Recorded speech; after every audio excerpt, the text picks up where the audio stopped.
In the news tonight, a regional information and communication technology forum concludes with the signing of deals to promote the Arab ICT sector.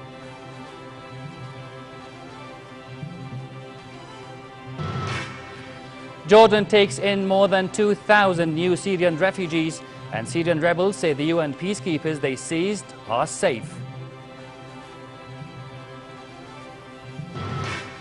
And the United States says it's capable of dealing with any North Korean missile threat.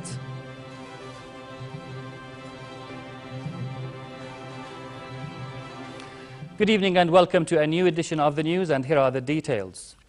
The 2013 Information and Communications Technology Forum for the Middle East and North Africa ended on Dead Sea shores. Over 2 days, the forum at the King Hussein Convention Center discussed ways to bolster the Arab communications sector and stimulate IT innovation and creativity and integrate them into service sectors including health, education and media. His Majesty the King joined at the closing session, which saw the launching of several initiatives to develop the Arab e-content and new partnerships and understandings between global, regional and local firms attending. Information and communications technology initiatives were declared along with the signing of agreements between Jordanian and global ICT companies, in addition to the declaration of Internet Freedom, Women Alliance and other initiatives to bridge the ICT gap between universities and local and regional labor markets. A total of 11 Arab e-content initiatives were announced on the web by launching an Arab encyclopedia and initiatives ICT link local ICT companies with US firms, a Cisco remote medical treatment, and to enlist Jordanian firms to Arab ICT firms.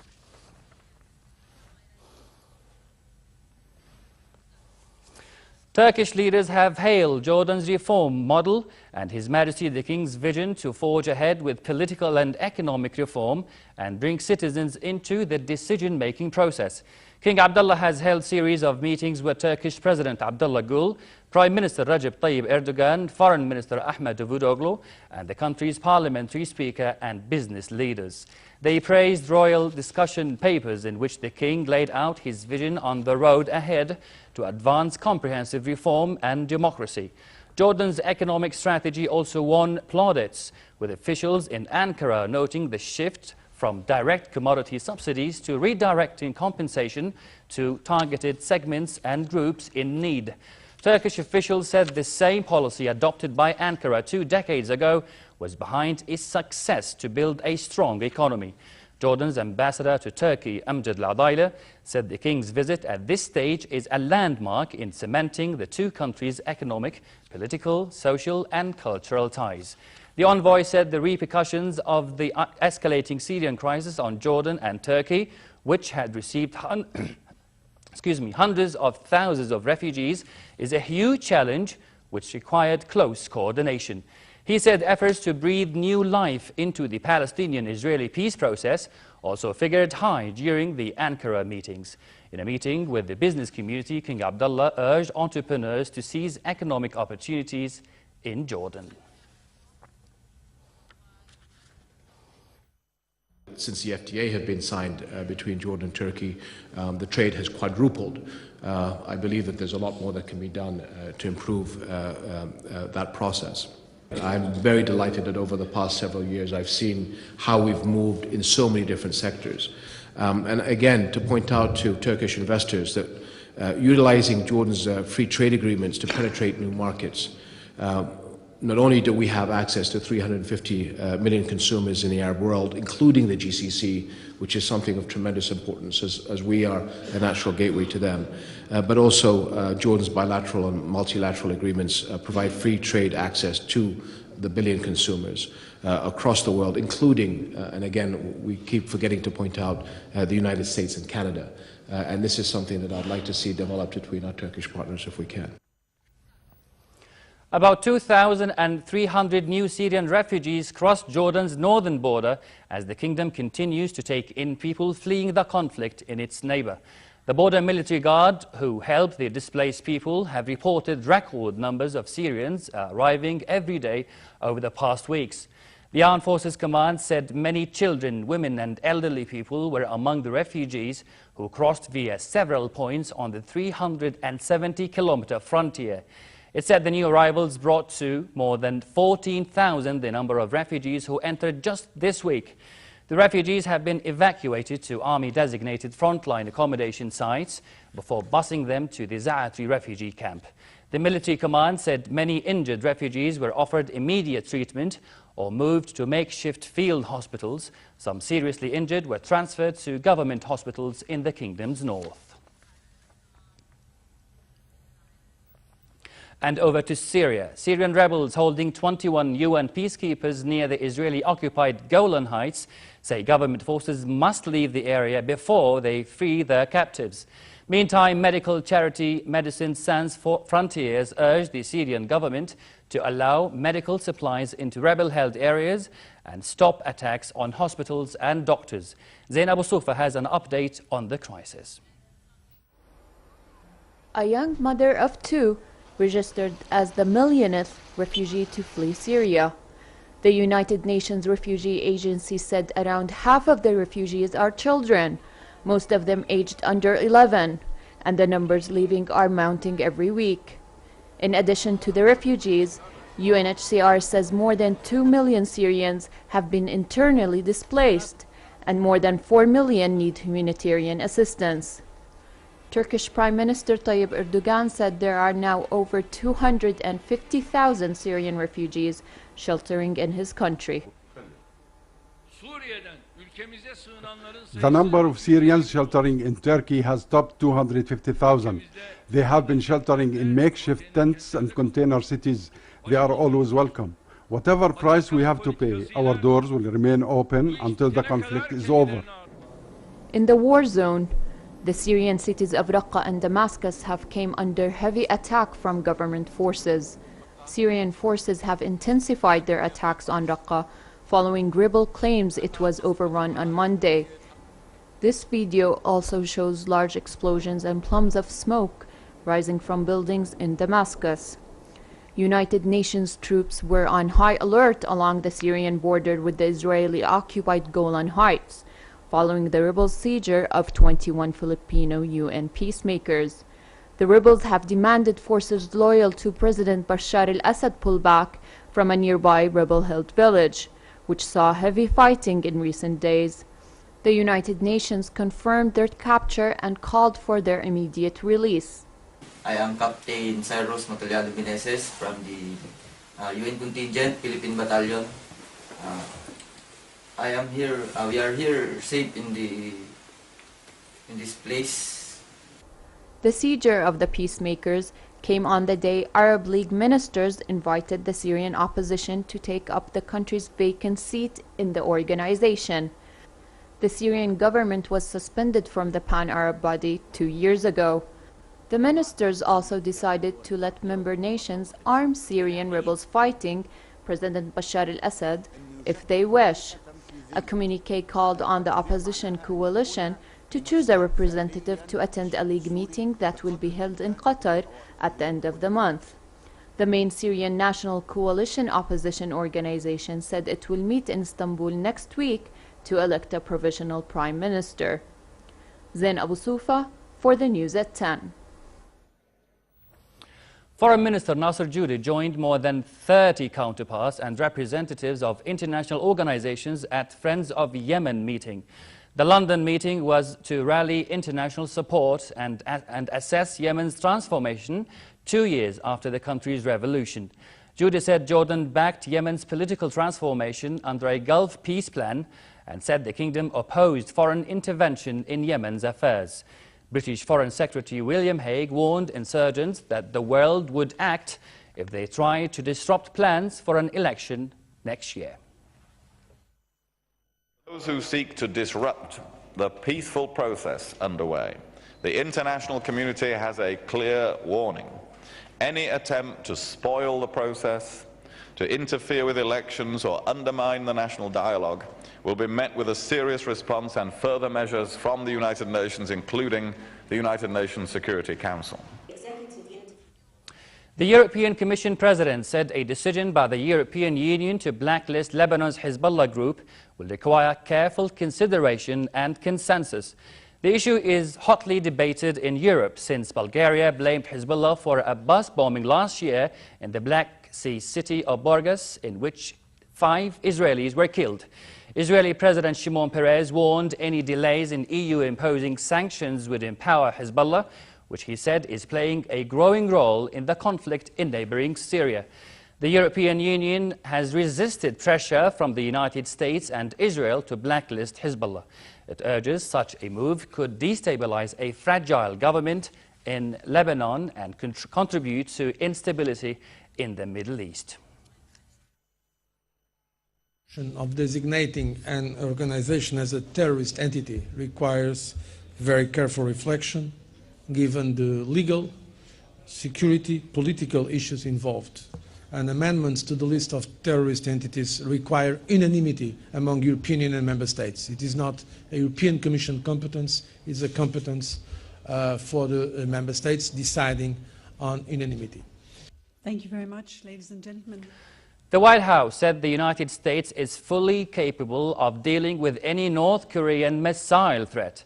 It was responding to a North Korean threat of a preemptive nuclear strike against the U.S.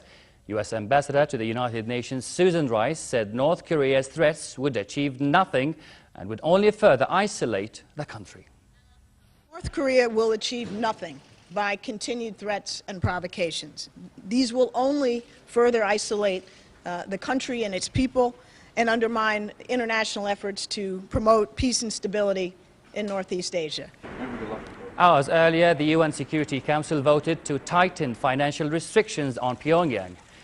China's UN ambassador said Beijing wanted to see full implementation of the new resolution that tightens financial restrictions on Pyongyang and cracks down on its attempts to ship and receive banned cargo. UN Secretary General Ban Ki-moon said the resolution sent an unequivocal message that the international community will not tolerate North Korea's pursuit of nuclear weapons. In Pyongyang, the military and civilians rallied in support of the country's stance against the US and South Korea. North Korea has accused the United States of using military drills in South Korea as a launchpad for a nuclear war. Regional and world leaders were arriving in Caracas to pay tribute to President Hugo Chavez. Chavez's charisma and anti-Western pro-poor policies won him the support of many in Latin America and the world. The government has declared 7 days of mourning. Farah Hajlouni has more. A mother's loss, a nation's grief. The coffin of late Venezuelan President Hugo Chavez was carried out of a military hospital in Caracas, accompanied by his grieving mother and daughter. The flamboyant, outspoken, and sometimes controversial leader died on Tuesday at the age of 58 after a 2-year battle with cancer. Tens of thousands of supporters, known as Chavistas, gathered to honor their leader. Many queued outside the military academy where the body of Chavez lays in state to pay their respects. Late into the night, a somber procession of thousands filed past the coffin.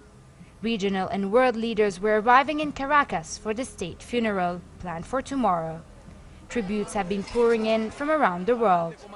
Palestinian President Mahmoud Abbas visited the Venezuelan representative's office in Ramallah to offer his condolences. Chavez was regarded as a friend of the Palestinian people, often expressing support for their cause and frequently criticizing Israel. He had granted Palestinians the right to enter Venezuela without a visa. In 2009, Venezuela expelled the ambassador to Israel to protest the offensive on Gaza. We can't, as Palestinians, forget his stand beside the Palestinian people, his stand beside all the people who are seeking for freedom. The future of Chavez's socialist policies, which won him the admiration of poor Venezuelans, but infuriated opponents who denounced him as a dictator, now rests on the shoulders of acting President Nicolás Maduro, the man he tapped to succeed him. Maduro, a 50-year-old former bus driver and union leader, will face Enrique Capriles, the centrist governor of Miranda State, in an election due within weeks in the OPEC nation with the world's largest oil reserves. Farah Hajlouni, for the news at 10.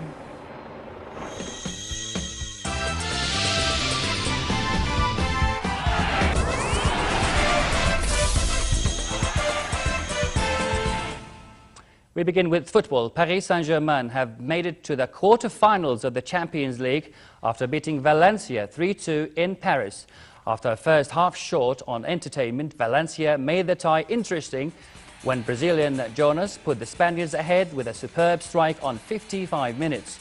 Argentine striker Ezequiel Lavezzi salvaged a 1-1 home draw for PSG to reach the quarter-finals of the Champions League for the first time in 18 years.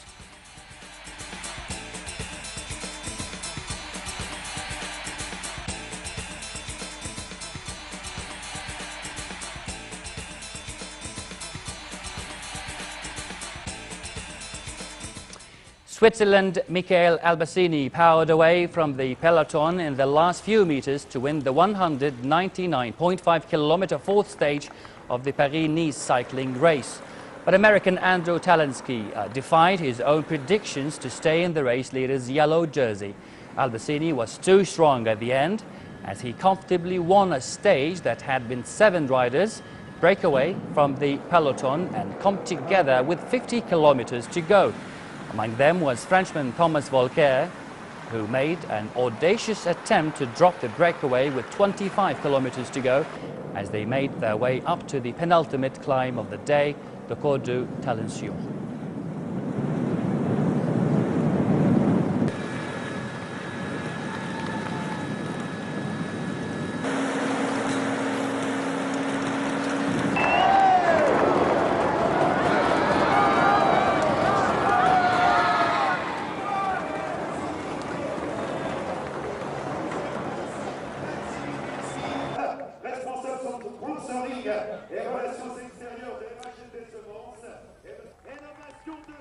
And finally, a look at the weather. Chilly tonight and relatively cold in the Jordan Valley, with southeasterly moderate winds changing to brisk at times.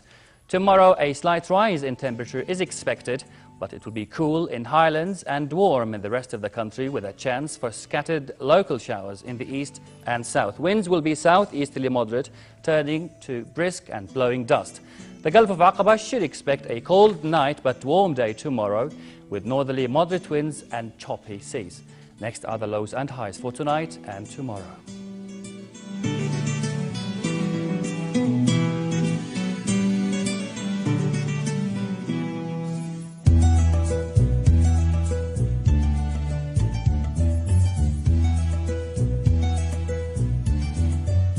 And to close, here's a reminder of our top stories. A regional information and communication technology forum concludes with the signing of deals to promote the Arab ICT sector.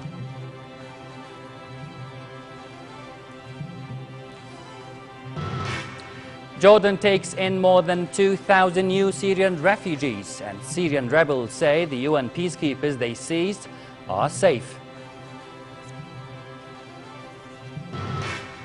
And the United States says it's capable of dealing with any North Korean missile threat.